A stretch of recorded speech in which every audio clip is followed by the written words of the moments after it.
Hello साथियों, स्वागत है आपका अपने YouTube channel PVS education hub पे। और मैं प्रवीण सर आप लोग को पढ़ा रहा हूँ बायोलॉजी। तो बायोलॉजी में हम लोग पढ़ रहे थे सेल डिवीजन के बारे में। तो सेल डिवीजन में जो चैप्टर चल रहा था उसमें हमने आपको विभाजन अवस्था के बारे में पढ़ाया था। दो प्रकार की होती है या दो चरणों में होती है। तो एक चरण जो होता है इसमें कोशिका का केंद्रक जो होता है, केंद्रक विभाजन की अवस्था होती है, ठीक। और दूसरा जो होता है केंद्रक कोशिका द्रव्य विभाजन की अवस्था होती है। तो इसमें विभाजन अवस्था में जो पहला था केंद्रक विभाजन वो खत्म हो चुका था और आज हम लोग चर्चा करेंगे कोशिका द्रव्य विभाजन के बारे में। तो आइए देखते हैं कोशिका द्रव्य विभाजन के बारे में। इसको क्या कहते हैं? साइटोकाइनेसिस भी कहते हैं और इसको हिंदी में कहते हैं कोशिका द्रव्य विभाजन। तो इसमें होता क्या है कोशिका द्रव्य विभाजन में? तो इसके अंतर्गत जो कोशिका द्रव्य है वह दो समान भागों में बंट जाती है और उसी के साथ साथ क्या होता है, जो पूरी कोशिका होती है वह भी दो भागों में बंट जाती है। तो देखिए, जंतु कोशिका और पादप कोशिका दोनों में जो कोशिका विभाजन का, कोशिका द्रव्य विभाजन का जो प्रक्रिया होती है वो अलग होती है। जंतु कोशिका में जिस विधि के द्वारा होता है, यहाँ मैंने लिखा जंतुओं में कोशिका द्रव्य विभाजन संकीर्णन विधि द्वारा होता है। तो ये संकीर्णन विधि क्या होता है, कैसे होता है? जैसे मान लीजिए क्या है, यह कोशिका है। तो विभाजन अवस्था में इससे पहले हमने पढ़ा था ना, साइटोकाइनेसिस से पहले कैरियोकाइनेसिस। केंद्रक द्रव्य विभाजन में केंद्रक क्या हो गया था, दोनों तरफ आ गया था, ठीक। तो यहां तक तो हम पढ़ चुके थे। अब साइटोकाइनेसिस में क्या होता है कोशिका द्रव्य विभाजन में, ये संकुचन मतलब क्या होती है, यह बीच से क्या होने लगती है, मुड़ने लगती है, ठीक। यही संकुचित होती है। कोशिका द्रव्य का क्या हो रहा है, संकुचन हो रहा है और यही आगे चल के क्या हो जाती है, दो नई कोशिका बन जाती है।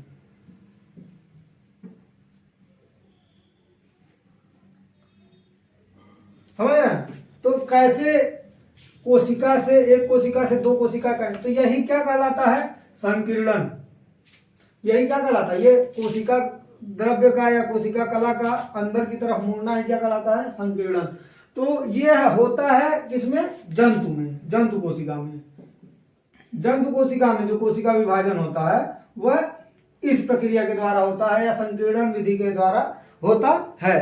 तो और पादप जो होती है, पादप कोशिका, उसमें जो कोशिका विभाजन होता है वह किसके द्वारा होता है, पट्टिका विधि द्वारा होता है, या क्या कहते हैं उसको हम प्लेट विधि भी कहते हैं, प्लेट मेथड।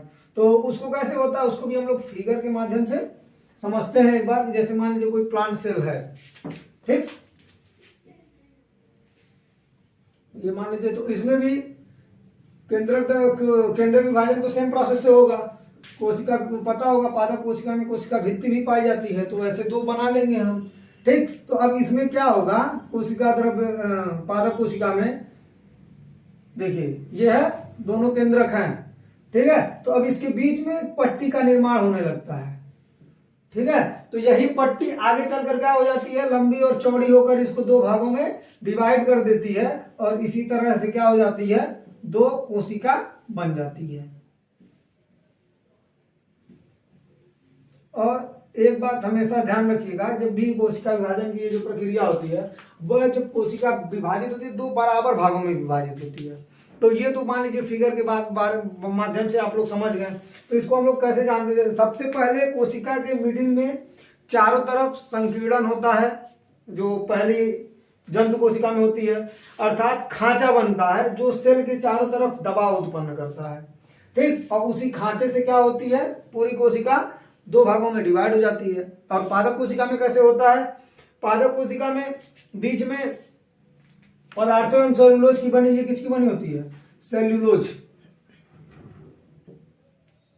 सेल्यूलोज की बनी क्या होती है, एक पट्टी बनती है जो क्या होती है, समय पे सॉरी, यह लंबी और चौड़ी होती रहती है, जो आगे चलकर क्या कर देती है, सेल डिवीजन में भाग ले लेती है। तो यह था आपका क्या, केंद्रक द्रव्य विभाजन या विभाजन अवस्था के बारे में संपूर्ण जानकारी। तो यहाँ पे तो कोशिका विभाजन जो है आपका समाप्त। कोशिका विभाजन आप समझ गए कैसे एक कोशिका से दो कोशिका बन रही है। तो विभाजन अवस्था के समाप्त होने के बाद अब हम जानेंगे कि ये जो कोशिका विभाजन होता है वह कितने प्रकार का होता है। तो कोशिका विभाजन जो होता है वह 3 प्रकार का होता है। तो हम अब इन तीनों के बारे में डिटेल से जानेंगे, यह तीनों प्रकार कैसे एक दूसरे से अलग हैं, या इन तीनों प्रोसेस में क्या क्या हो रहा है, कैसे विभाजन की प्रक्रिया चल रही है। तो पहले तो जानते हैं ये तीनों प्रकार होता कौन कौन सा है। तो पहला क्या है आपका असूत्री कोशिका विभाजन। ठीक, इसको क्या कहते हैं इंग्लिश में एमाइटोटिक सेल डिवीजन। और दूसरा है आपका समसूत्री कोशिका विभाजन, माइटोटिक सेल डिवीजन। और तीसरा क्या है अर्धसूत्री कोशिका विभाजन, मियोसिस सेल डिवीजन। तो यही तीनों प्रकार से जितनी भी कोशिकाएं हैं, पादप कोशिका या जंतु कोशिका, विभाजन की प्रक्रिया होती है या विभाजन होता है कोशिका का। तो सॉरी, आप देखते हैं यह असूत्री कोशिका विभाजन क्या है, कैसे होता है। तो असूत्री कोशिका विभाजन में क्या होता है कि जैसा अभी हमने पहले बताया आपको, कोशिका विभाजन की प्रक्रिया 2 प्रकार से होती है। तो पहला क्या होता है अंतरावस्था, उसके बाद क्या होता है विभाजन अवस्था। तो ऐसा इसमें कुछ नहीं होता है असूत्री कोशिका विभाजन में। असूत्री कोशिका विभाजन में डायरेक्ट प्रोसेस क्या होता है कि कोशिका क्या होती है, मान लीजिए ये कोशिका है, 1 मिनट, मान लीजिए अब हम लोग असूत्री कोशिका विभाजन पढ़ रहे हैं, ठीक है। तो इसमें कोई कोशिका होगी तो वह क्या होगी, सीधे लंबी व पतली बनती चली जाएगी। पहले क्या होगी, लंबी व पतली बनते चले जाएगी। और उसमें प्रोसेस अलग अलग नहीं होगा, जैसे केंद्रक द्रव्य विभाजन, केंद्रक विभाजन ऐसे नहीं होगा। जीवन पहले मैंने पढ़ा था ना, G1 G2, ये सारी प्रक्रियाएं इसमें नहीं होंगी। इसमें डायरेक्ट क्या होगा आपका असूत्री में कि कोई कोशिका है, ठीक, तो कोशिका क्या होगी, यह पहले तो लंबी होगी और पतली होती है, ठीक है। तो यह इसका पहला मतलब ये स्टेप है। उसके बाद क्या होगा कि इसके अंदर धीरे धीरे संकीर्ण होता चला जाएगा। यह धीरे धीरे क्या होता चला जाएगा, संकीर्ण होता चला जाएगा। जैसे मान लीजिए क्या होगा, ये लंबी पतली तो है ही है, यह अंदर से क्या हो रही है, यहाँ पे ये संकीर्ण हो रहा है, ऐसे होती संकीर्णन की अवस्था, ठीक है। और यहाँ पे ये जो आपका केंद्रक है इस पे भी असर पड़ेगा, केंद्रक भी क्या होगा, संकीर्ण होगा, ठीक। तो अब इसके बाद की अवस्था में क्या होगी कि पहले तो अब देखिए दोनों केंद्रक द्रव्य विभाजन और कोशिका द्रव्य विभाजन और केंद्रक विभाजन दोनों साथ साथ चल रहे हैं, ठीक है। तो अब ये ज्यादा हो जाएगा, ठीक। और अब यहाँ पे ये जो केंद्रक है वह विभाजित हो चुकी है, ठीक। उसके बाद क्या होगा, यह दोनों अलग हो जाएंगे,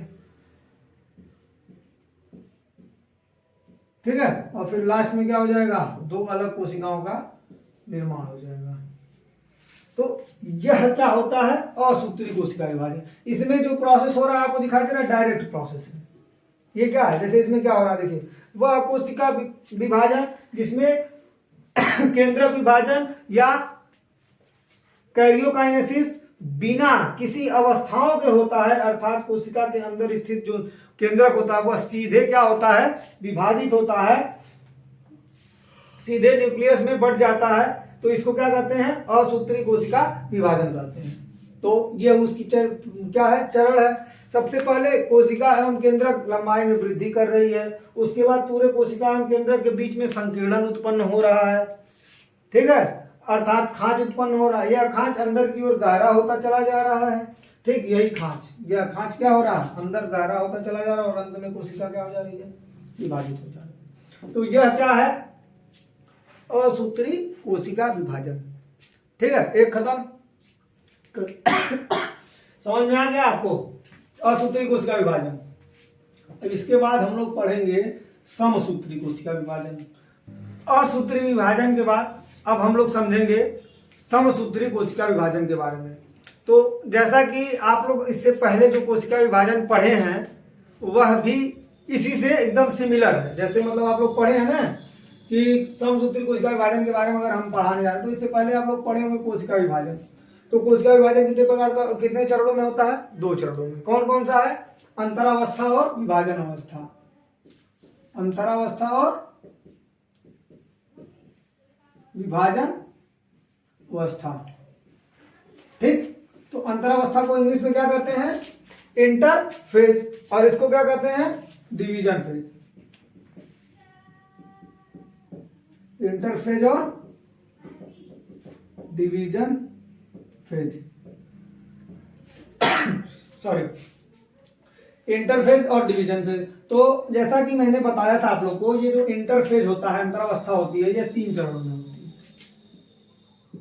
G1S G2। तो इसको डिटेल्स में जानने के लिए हमारे जो पहला कोशिका विभाजन का जो वीडियो का लिंक डिस्क्रिप्शन में दिया हुआ है, आप उसको जाके देख सकते हैं। इन तीनों के बारे में डिटेल से बताया गया है उस वीडियो में। तो इसमें मैं बस आपको ओवरव्यू बता रहा हूँ। विभाजन अवस्था, विभाजन अवस्था कितने प्रकार का होता है? 2 प्रकार का। कौन कौन सा? एक होता है केंद्रक द्रव्य विभाजन, केंद्रक विभाजन। एक क्या होता है? केंद्रक विभाजन। और दूसरा क्या होता है? कोशिका द्रव्य विभाजन। कोशिका द्रव्य विभाजन। ठीक, तो अब केंद्रक विभाजन क्या बोलेंगे? कैरियोकाइनेसिस। कैरियोकाइनेसिस।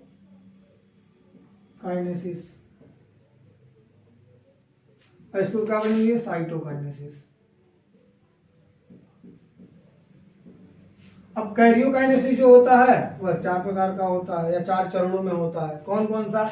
इसको मैंने याद करने के लिए बताया था, प्रो, मेटा, एना, टीलो। इसको मैंने ट्रिक बताया था, ऐसे याद करना है आपको। प्रो, तो इसको क्या बोलते हैं? प्रोफेज, मेटाफेज, एनाफेज और टीलोफेज। यह क्या होती हैं? अवस्थाएं होती हैं चारों। तो अब इन चारों को भी मैंने इसी के वीडियो में बताया है डिटेल्स में। जब इसको पढ़ाया है तो इसके बारे में भी डिटेल से पढ़ाया है। और ये जो कोशिका द्रव्य विभाजन है, इसको मैंने इसी वीडियो में स्टार्टिंग में बताया है, ये जो कोशिका द्रव्य विभाजन है। तो इसीलिए मैंने इस कोशिका द्रव्य विभाजन को इस वीडियो में लाया था, ताकि इसी के साथ साथ आपका क्या हो जाए? समसूत्री कोशिका विभाजन भी अटैच हो जाए और आपको दोनों चीजें समझ में आ जाए। ठीक, तो यह था क्या? समसूत्री विभाजन। और उम्मीद करता हूं आप लोग को समसूत्री विभाजन समझ में आ गया होगा। अगर इसके बाद आप लोग वीडियो देखिएगा, अगर उसके बाद भी अगर आप लोग को कुछ डाउट रह जाता है तो आप लोग कमेंट करिएगा, मैं दोबारा से इस पे वीडियो बना दूंगा। तो समसूत्री विभाजन आपको समझ में आ गया। अब इसके बाद हम लोग अगले वीडियो में पढ़ेंगे अर्धसूत्री कोशिका विभाजन के बारे में, मियोसिस सेल डिवीजन के बारे में डिटेल से अध्ययन कराएंगे। और इसी के साथ इस वीडियो को समाप्त करते हैं। धन्यवाद।